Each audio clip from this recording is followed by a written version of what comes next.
Well, welcome to a 11:30 edition of the Grizz 901 postgame show. We're all super excited to be here. I am your host for the evening, Nathan. Not Nate, just Nathan tonight. Daniel's out because he had some foreshadowing. Called the game started at 9 p.m. Central Time, and we know how that goes for the Grizzlies in general. Then, I'll be honest, I saw the injury report came out and thought to myself, this is a crazy time for the Grizzlies to decide to tank, but here we are. But we are still going to be here with you probably for a short show because I don't think any of us really want to stew on that too much. So we'll get a good session in and get it all out. Gonna get some inner peace before we go to bed by getting our inner anger out. I certainly am not a super happy camper. I'm wearing green though. Luck of the Irish. Ran out at some point for Grizzlies fans during the day, but we're going to go ahead and hop in because, again, I don't think any of us want to be here crazy long. So I'm going to bring in our special guest for the evening, who is special in many, many ways.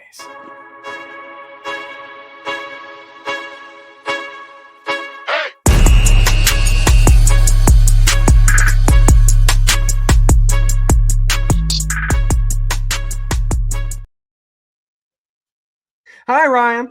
Hey, everyone. So glad you're here, buddy.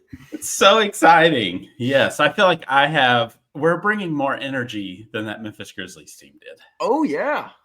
Just ask Marcus. That was super fun. Hey, Art. I think Art might be right. I know I've got a few going on like here. Hey, Heaven's healthy. Getting us on early. King Meeks with another reason we lost. Wayno with one of two reasons we could have not lost. So by less than 30, yeah. Yeah, Desmond, after being cheeks the last time we did this show against the Cavs, had an unbelievable night, played out of his mind. Also, Brandon Clark. I am going to mention Brandon Clark continues to do Brandon Clark things.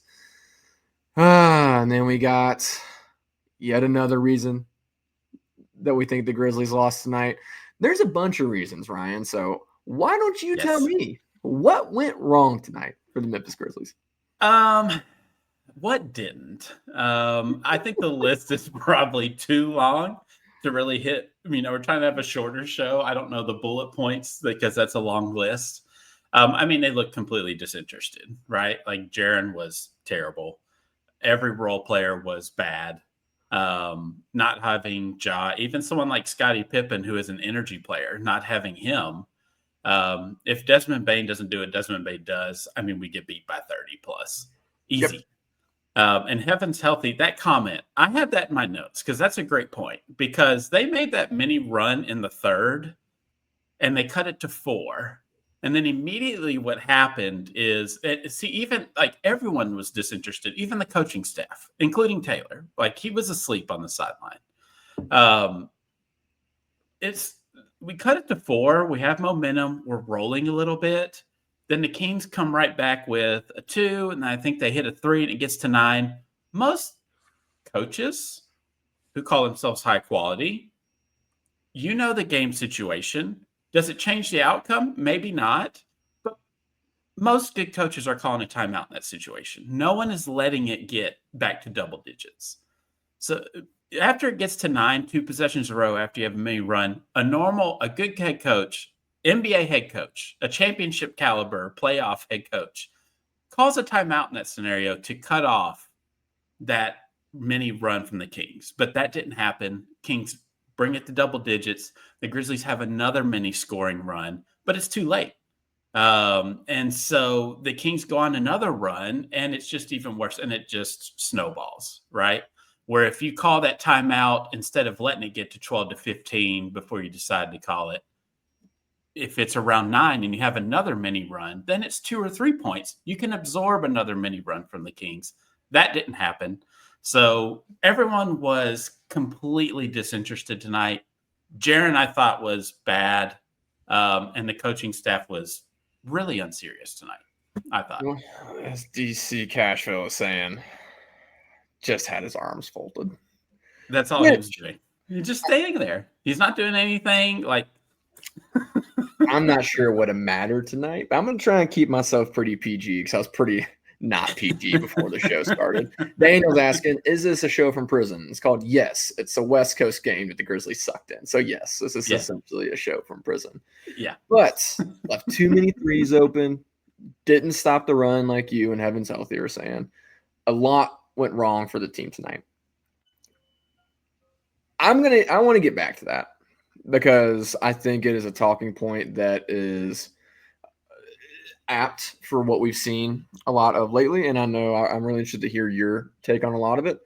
I do want to bring up one part of it as well, which is the team's not good enough. like we were missing the Grizzlies are missing players tonight. All right. And we already talked about the good. Like we usually try and get a positive spin towards the end, leave us on a good note.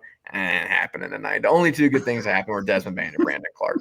So maybe Goon has us out here. Jake Larivia. I'm not sure what he's trying to say there. Knew all our plays. Lariva. Yeah, that's what happened. You are missing some players, like Rich Simpo saying we were undermanned this game. Yeah. I just don't think Scottie Pippen and Santi Aldama are making much of a difference. Now, John Morant might make a pretty big difference.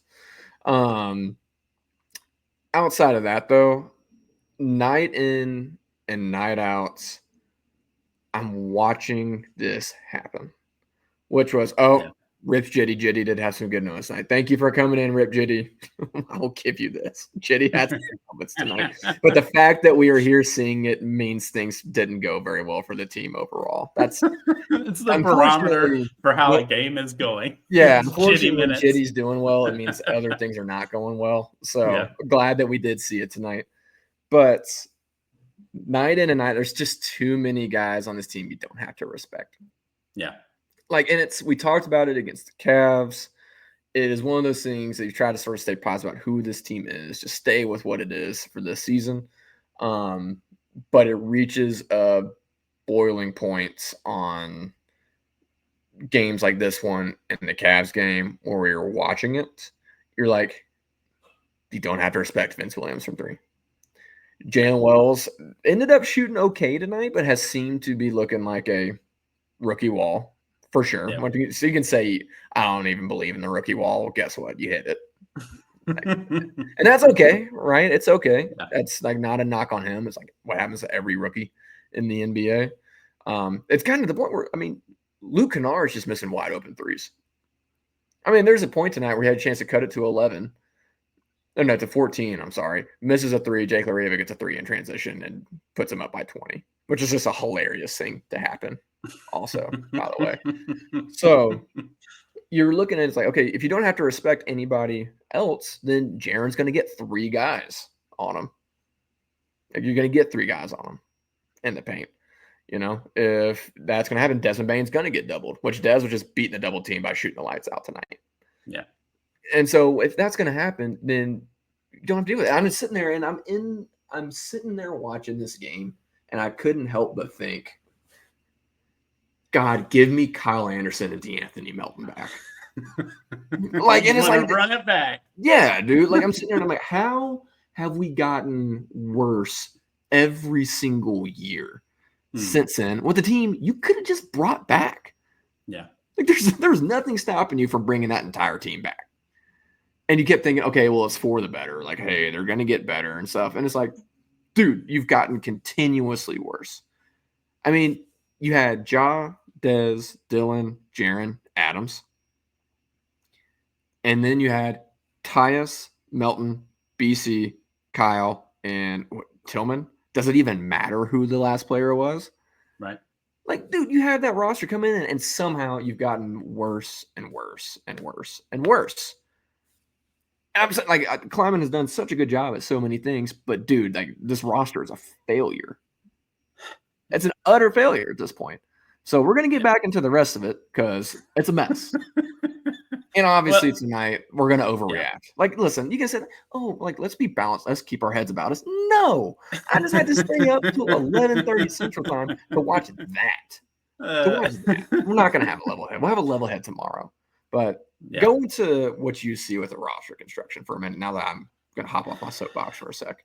Yeah, so I think it feels like a failure because of the expectation level, right? Like we were expected to be a top seed in the West, which we were for a long time, a 50-plus win team. Everybody thinking all year we have a real shot to make it to Western Conference Finals. Some people are talking about NBA Finals. And I mean, I've been telling y'all for months, it's just not the case. Like this team was a year or two away, and it's just too young. The young players are going to play bad. Like they're going to have stretches of bad games. That is what young players do. When you essentially have 3 players who are rookies in your top 9 rotation, the fact that you're even a 40-plus win team is actually remarkable and kind of shows how good the core 3 has been, and someone like Santi contributing when he's on the floor, right?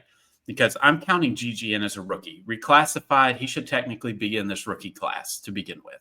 And he hasn't been good, right? Coming back from injury. But 3 guys in your top 9 rotation are rookies, quote unquote. And so I think there is a bright side that you can look to it. I think it feels like a failure because you didn't do anything at the trade deadline, which we talked multiple times about who was that trade for, right? But it does, like, there is a long-term trajectory to this team. And I know no one wants to talk about long-term because that long-term kind of style could never be realized, right? Like we could invest 2 or 3 seasons in Vince Williams Jr. and he just never gets better, right? Like he could just always be this guy. And now we're talking about the core 3 at an advanced stage or in the middle of their prime, and we're trying to retool on the fly because Vince or Gigi is not who we thought they would be. So, I mean, the trade deadline, I think, kind of took the wind out of this team's sails a little bit. I think they really thought there was going to be something that happened where a player came in instead of just trading pieces out, right? Do you know what their record is since the trade deadline? I actually had to look this up because I was kind of curious. I know it's bad. They're 8-10. And so we talked and everybody had discussions about Jimmy Butler. Would he have been happy in Memphis? Probably not. Is he the kind of game changer that this team would have needed if he would have been locked in? 100%. He's locked in with the Golden State Warriors. Look at that team. Trade deadline, they're at the end of the play-in. Now they're solidly a 6 seed, threatening to get up to even to a 5 or 4. So the trade deadline, like veteran teams know how to approach this. And the Grizzlies are a young team, and they just don't look serious. 8-10 since the trade deadline is not a serious team. This is not the way you want to look going into the final 13 games of your NBA season. You're trying to build something in cohesion to head into the playoffs rolling a little bit. You don't want to be trying to find answers in game 69, right? Like if you're still searching for who can I play in game 69, you have a problem. And that's where this team is at right now. And that's just as simply as it put. But then there's also the other side of the coin where Ja is just trying to get to the playoffs, right? Like he is just not going to risk anything over this final 13 games that could put in jeopardy a playoff push for him. And I expect Ja to be the Ja that we've seen his whole career, going full bore, 100%, wild at the rim come playoff time. And that's a completely different player for this team. The problem is everyone else that's going to play, are they ready? That's what we'll find out. The answer is no. They are not ready. So this, by the way, I have this. I'm just going to put it up because this is how I feel tonight. We're just going to put this here. That's how I feel. I just had it sitting there, and I'm like, you know what? I'm going to put it up. I'm with you. I think what is super frustrating about watching the Grizzlies is they've been a couple years away for like 4 years. Yeah. And you're yet to maximize. I mean, you just keep saying, hey, we doubled down on youth. That was probably a mistake. Well, now you've tripled down on youth. Yeah. And you're in a direction where you're going to quadruple down on youth next year. Yeah. Like you sort of had moves that you could have made at the deadline. Maybe you couldn't have, but it feels like it's always an all-in move instead of making some peripheral moves that set you up for other peripheral moves. and it's just one of those things where it's like, why can't this roster be built out? Why can't it happen? Why are you always a couple years away? That's like, what are we doing here? So it is super frustrating to see that when other teams have successfully built their team out, right? And that's what's really frustrating to see. Now, with that, I don't want to blame a lot of these guys, right? Like Vince was hurt, has not had much time with the team. Gigi, super young. Obviously, that's gone the wrong way for this year, at least. There's plenty of time for that to go the right way. But gone the wrong way for this year. Jalen Wells starting as a rookie. Edey starting as a rookie. Like it is a very high expectation to be expecting these guys to perform 70 games into the season. Yeah.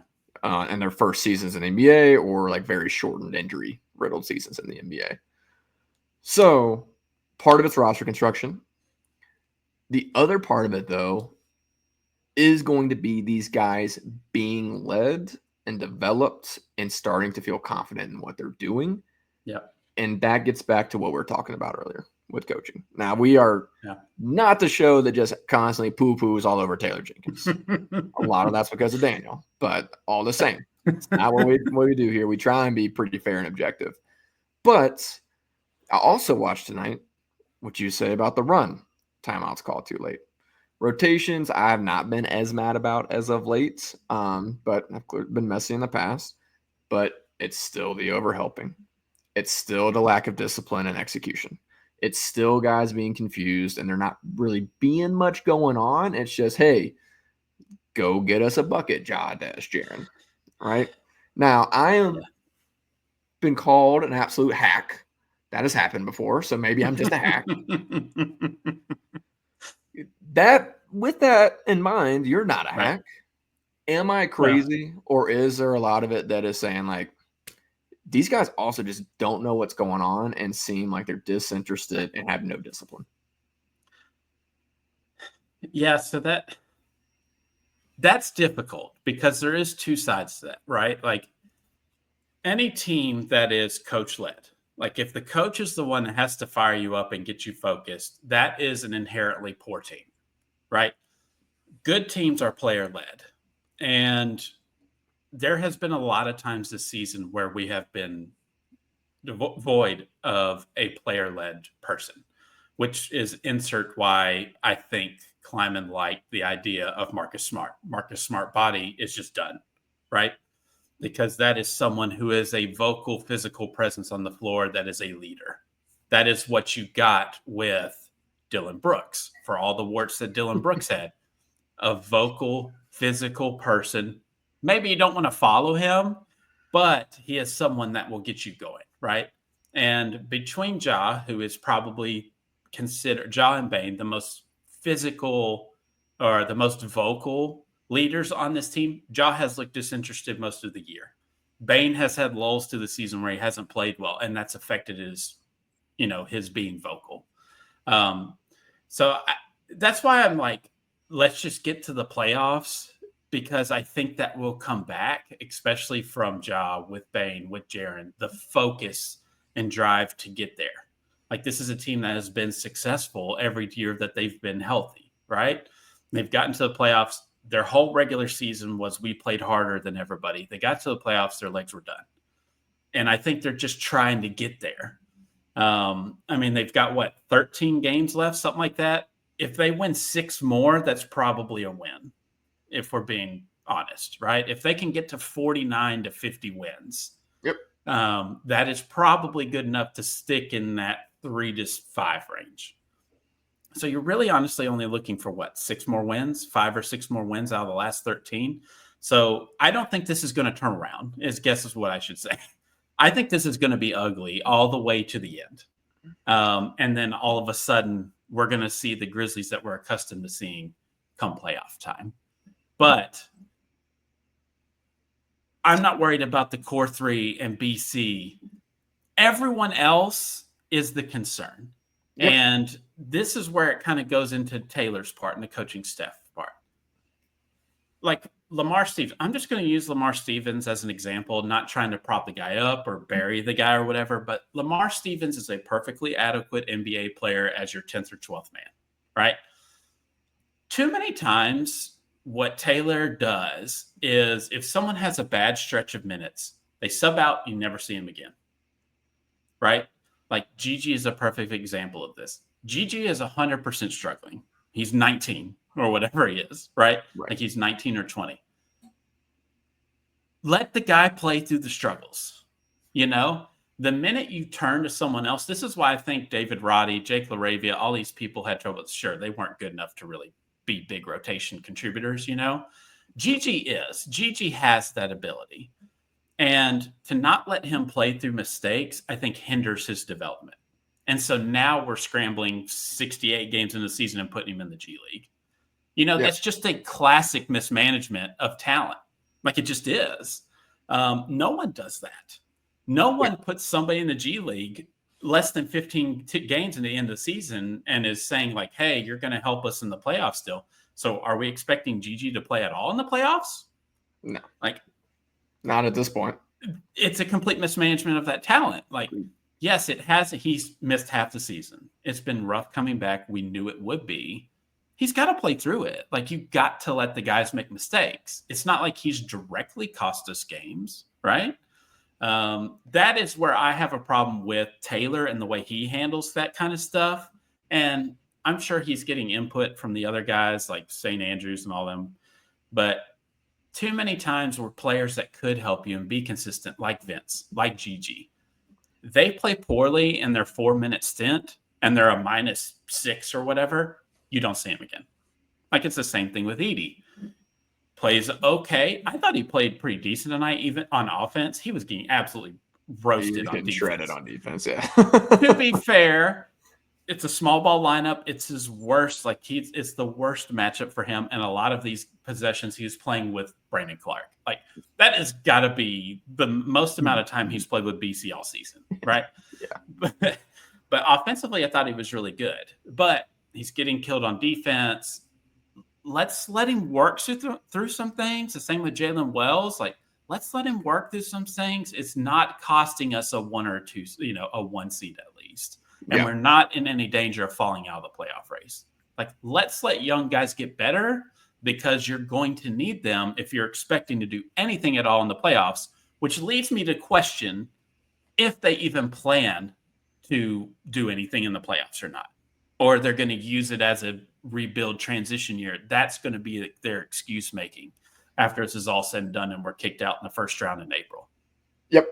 And that is the disaster waiting to happen, right? Because there is no way for this team to go into the playoffs with Ja, Desmond Bane, Jaren Jackson Jr., and flame out in the first round, and you as a GM / you as a coach have not failed.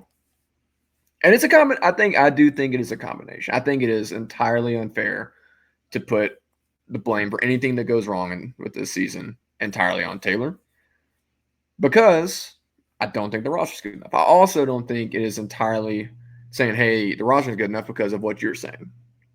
Right? Like the players clearly don't have the confidence they need to have. Vince looks like a shell of himself out there, which you absolutely cannot have. Right? That's a disaster in and of itself because that's someone you've always known you're going to need to count on.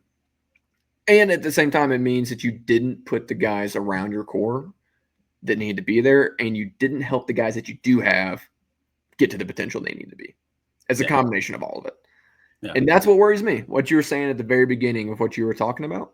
Like, I'm not worried about Ja and Jaren and Dez in the playoffs. I am terrified what's going to happen to everyone else because you don't have guys who are ready. It just doesn't feel like you have guys who are ready. Yeah. It doesn't feel like you have guys who are confident. It doesn't feel like you have guys who are locked in. And it's a lot of guys still figuring things out, which 70 games in, like you're saying, just can't be the case. Just can't be the case. Quick question on some of that. Do you think Marvin Bagley Jr. should be getting more minutes? Just really briefly, just popped into my head based on what you were talking about. I mean, he's never really been anybody on my radar I mean, if you throw him in there for a few minutes, sure. But I mean, with Jaren back, he's not really needed, I don't think. I mean, maybe tonight, you hate to do like, I guess, matchup based stuff game to game. But this clearly was not a game for Edey, even though he did well offensively. Like the defensive side, he had no chance. Now, Bagley's not a great defender either, but at least he's a little more mobile, right? So I'm not a Bagley like, oh, Bagley should be playing. I don't think Bagley's very good, but matchup wise, he makes sense against someone like the Kings, right? He's just a more bouncier vertical threat, can do something a little bit with the ball, maybe chase a little better around the screens and stuff defensively, instead of just someone pure drops hanging out in the paint. Well, and that's where I come in is Edey. Edey did well what Edey does well tonight.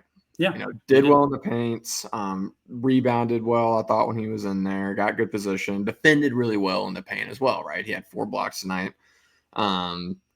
Did what you would expect him to do well. Well, what happened was they put him in every pick and roll possible, right? And then once you got him in the pick and roll, it's like he's not going to guard Zach LaVine or DeMar DeRozan or not Mikal Bridges, Malik Monk, right? Like that's just not a winning recipe. And that's when you need to have guys who can do that if you're going to switch all the time, right? It's also a disservice to Edey to say, hey, we're going to go and we're just going to switch all like 1 through 5. We're switching. Here's Malik Monk. By the way, it's Malik Monk. And like Zach LaVine, by the way, everybody who plays for the Kings can shoot from the perimeter. Yeah. But hey, Zach, go guard Zach LaVine. It's like it's, we sit here and like, I can't get mad at Edey for that because it's like, what are we doing putting him in that position? Yeah, what's he supposed to do? He's trying. Yeah, like what is he supposed to do? I'm sitting there like, he can only move as fast as he can move. So are we going to fight over screens? No, because we don't have defenders who we trust can fight over screens, which comes back to the roster part. So there you go. The same situation, roster coach, all hit there, So it's like, it's a mess. It's a big problem, right? I think Edey, like I have said time and time again, he continues to develop really, really well. I was always concerned about having a rookie center, no matter who it was. It could have been Kelly Ware with Miami, who is as athletic of a big as you could possibly find these days. And I still would have been worried about having a rookie center. Now you have Edey, who has to adjust to the speed of the NBA, which is not going to be his strong suit. Plus, he's a rookie for a team that wants to make noise. Come on, man. Like, you're just putting him in a rough spot. But I think this team is going to play. Who do they play next? I don't even know who their next game is. You're a look ahead guy. They play the. It's West Coast because it's late again. I was just looking at it a little while ago. Blazers, yeah. Play the Blazers. I'm sure they'll get guys back. I'm assuming they will get. I think they'll get Santi back, if I had to guess. So you get guys back. They'll play much better. I anticipate they will win against the Trailblazers, and it'll be a much better game, much more enjoyable to watch. These problems still stand. Yeah. Right. And it's going to be much more fun. It'll be one of those games you kind of get to enjoy watching. But when you talk about what the expectations for this team, which was make it to the second round, push for a West Finals, maybe even be able to contend for a Finals. Yeah. It's like, it's depending on the matchup, it would be a small miracle to make out of the first round. With the youth that you have and the fact that guys clearly aren't super confident and clearly aren't sure exactly what their role is. I agree. Which is hilarious because me and Daniel said 10 games into the season, do you think they'll still be playing 12 guys at the end of the season? I was like, yeah, there's 100% chance that will be happening. And Daniel said, there's no way that'll be happening. Here we are, Daniel. Don't shut down the stream, please. But I do think there is promise for this team. I think Ja looks like Ja. Jaren has been great. Dez playing like he plays tonight, if he could just get it consistently, would be great. It's just the guys around it. Are you able to put those pieces together? And it looks like there's no hope for that this year. Wayno, don't get fired, brother. Appreciate you coming in as always. It's literally the 2 other guys on the court. right? Like that's how the Lakers upset them that year. Mm-hmm. They had to choose. And the Lakers chose to leave Dylan Brooks wide open, and he had a historically bad series, which led to his departure. Yep. Now, I think Edie's fine. I've been saying all year he's been playing in a miscast position. Yep. I think if you roll into a playoffs against, say, for example, in the 4-5, and it is the Lakers, right? If you roll into that series starting Zach Edey and Jalen Wells, you're not serious about winning. Well, given this roster, let me ask you this. It's got to be BC. Okay. It has to be. Jalen Wells and BC? I would be fine with Jalen Wells. I'm fine with Jalen Wells sticking in there. I just don't think you're serious about winning if Zach Edey's in there. I just don't. I don't think you can go into there 2 rookies and expect to contend with LeBron and Luka Doncic. Even though the Lakers, I don't think, are an incredible team. I think they're very beatable. LeBron's too smart for you, and Luka's unguardable, and he is going to absolutely torture Zach Edey, right? That is a nightmare matchup. The most favorable matchup, I think, is us versus the Houston Rockets, which is hilarious to go against Dylan, because then we could just do to Dylan what the Lakers did. But he'll turn into Rui, because of course he will. The Grizzlies, I really think the Grizzlies only win a first-round series if they're matched up against Houston. I really don't know if they can beat the Warriors, the Lakers, the Nuggets. Minnesota? Which, they could. I would say yes, that they could beat Minnesota. I guess they wouldn't match up with Denver unless they dropped all the way down to the play-in, right? Yep. But yeah, that's about the only first-round series that I feel comfortable with is the Rockets, and then 1B maybe the Timberwolves if we got up to that too. Yep, and I mean, there's a chance Minnie goes into 6. I Possible. think that's your best hope at this point is either Houston falling back and that's the 4-5 with you, or Minnie gets into 6, you climb up to 3, and you just fall into that. Right. Yeah. But nothing's a given. And I want to play a little bit of not devil's advocate necessarily, a little Q&A, I guess. Yeah. With the starting 2 rookies, especially against the Lakers, like you were saying. Yeah. We're okay with it being Wells, but swapping out Edey. Yes. In my mind, a big part of that is the downgrade in trust from Wells to next wing up is steep, whereas the going from Edey to BC is an upgrade in trust.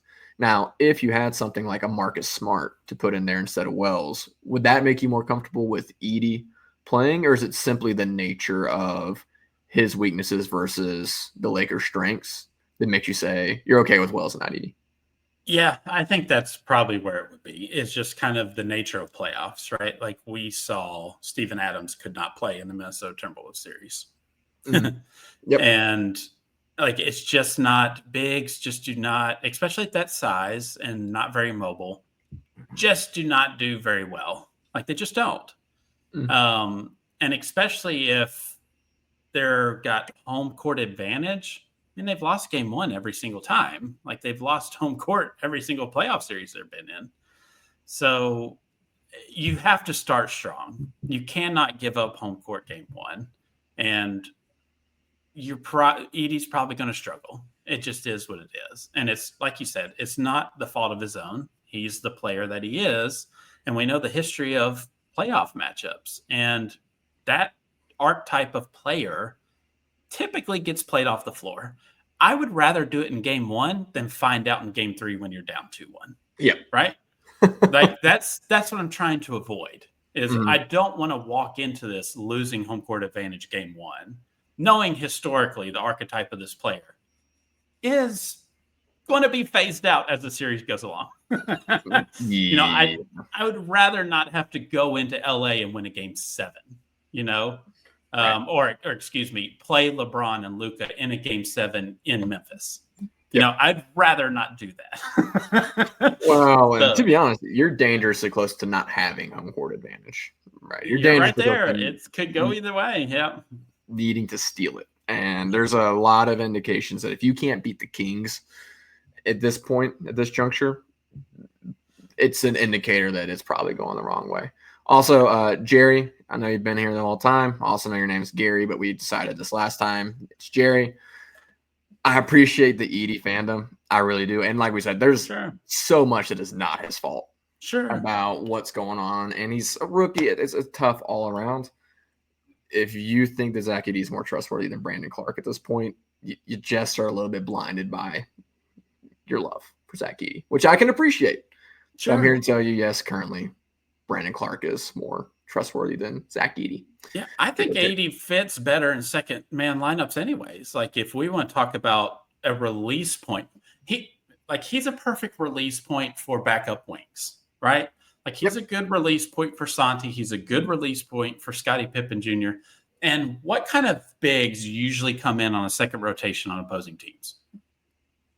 Usually kind of clunky guys, right? Like it's not the guy who's as finessed. He's not as good handling the ball. He's more clunky. He's there either to be a small ball quick guy or he's there to be a big bruiser rebounder like Jonas Valanciunas tonight. That is perfect situation for him, right? Like, and it's a great point. He's a good player. Like he hasn't been bad. He has not been a tragedy like I thought he would be. Right? Like just full transparency. I did not want them to draft him at all at 9. I hated the pick. But he has shown moments where he can dominate. And in a second man lineup, he can be the release point for that if he's by the basket and put somebody in the rim.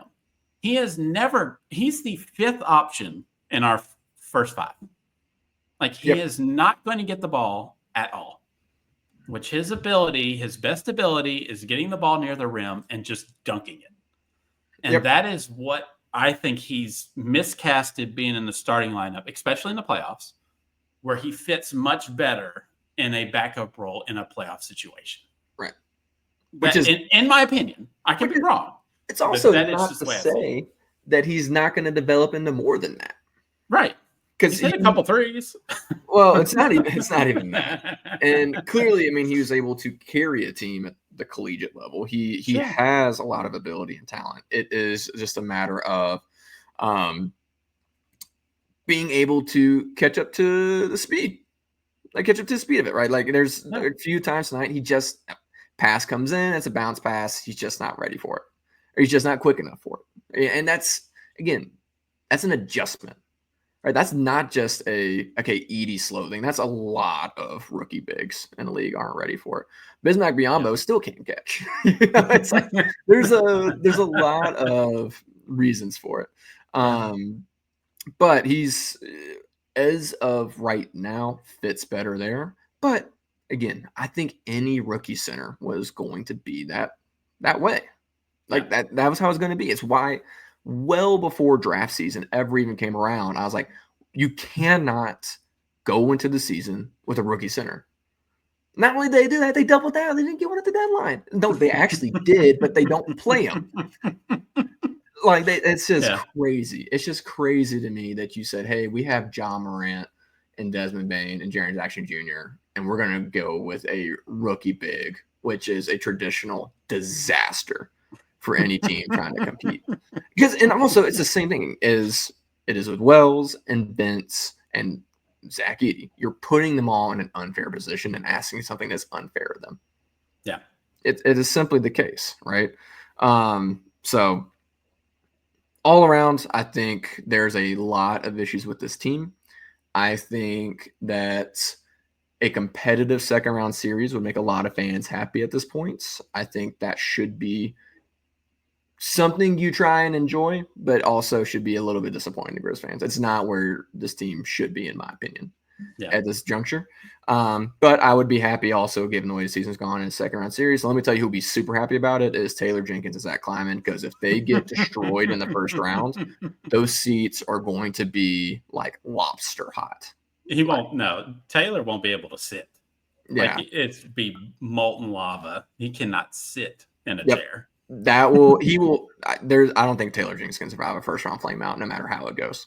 I don't think there's any way it happens. I will tell you, I think it is going to be entirely unfair. The blame that is put on him if that happens and is not put on roster construction. Yeah. I agree. It's an utter failure. They're directly linked. Yeah. Now, anything could happen. Vince Williams could remember how he played last year and start being an absolute maniac again. Wells could get over the rookie wall. Edie could end up being freaking amazing, and all of a sudden it all clicks. Like, all this is within the realm of things that could happen in this world. Absolutely.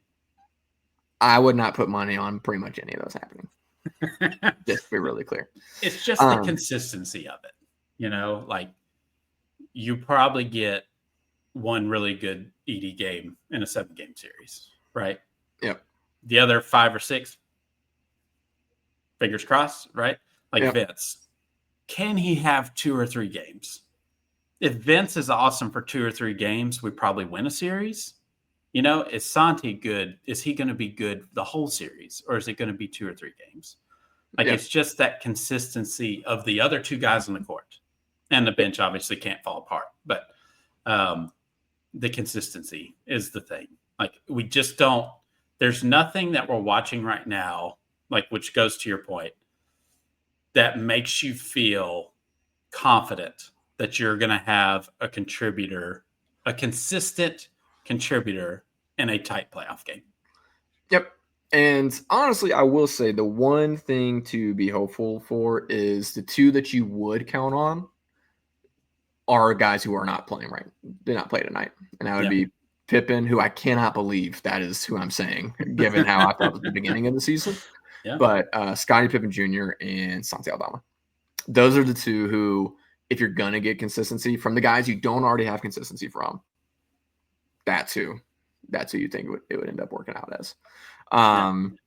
But the problem is still going to be you do not have wings that you can trust, which, again, Jalen Wells has been awesome as a rookie. I think he should win Rookie of the Year. I think he's been incredible. We've seen it from Vince Williams, but Jalen Wells is a rookie who appears to be hitting the rookie wall, despite the fact that every rookie ever says they don't believe in it.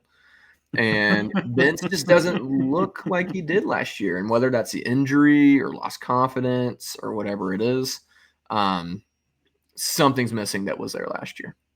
Right. So I think if you get really good production out of those 2 guys, one of those 2 guys, then the rest of it actually could fall together because you get some consistency out of Santi. I think Scotty has been pretty consistent for an extended period of time now. So I'm not as worried about him.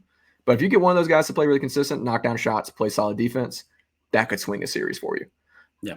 It just is hard to see that happening, to be completely honest. But all right, we've gone way further than I meant to and kept it way more even keel than I thought we would. Because I thought I was going to smash my snow globe during the game. But I'll be honest, I don't want to spend a crazy amount of time doing a look ahead or playing the Trailblazers. We don't need it. Pray that they win type of scenario, even though the Blazers are playing much better basketball lately. So anyone who thinks the Blazers suck, you're not wrong, but you're also not right at this point in the season. It's going to be tough.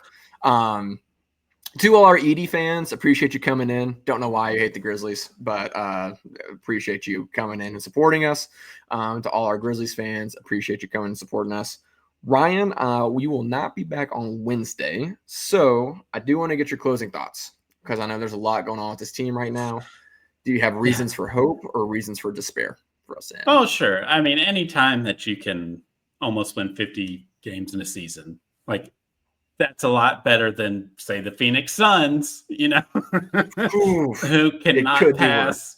You could not pass the Dallas Mavericks, who are like 2-8 in their last 10 and trying to lose. And the Suns cannot seem to close the gap. It can always be worse. Look, I understand the expectations, right? You are a core 3 and a BC, like a 3.5, a core that's a 50-win team every year. Mm-hmm. And that is a really good place to be in.